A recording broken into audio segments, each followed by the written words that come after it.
High বন্ধুরা, খাচ্ছিলাম ডিনারটা।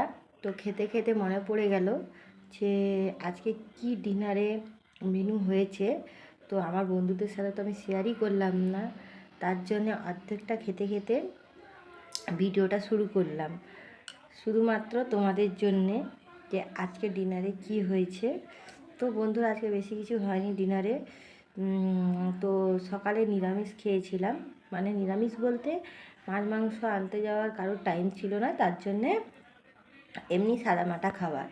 আর এখন হয়েছে চিকেন কষা আর রুটি, সেটাই তোমাদেরকে এই যে বন্ধুরা, এই যে চিকেন কষা আর রুটি অর্ধেকটা খাওয়া হয়ে গেছে। তারপরেই মনে পড়লো যে না, ভিডিওটা দেই। তো কিছু মনে করো না বন্ধুরা, প্লিজ। তো এটাই আমাদের রাত্রের ডিনার। তো তোমরা কে কী আজকে ডিনারে কে কী খেয়েছো, তো প্লিজ কমেন্ট করে জানিও। আর আমার ভিডিও যদি তোমাদের ভালো লেগে থাকে তাহলে পাশে থেকো বন্ধু। টাটা।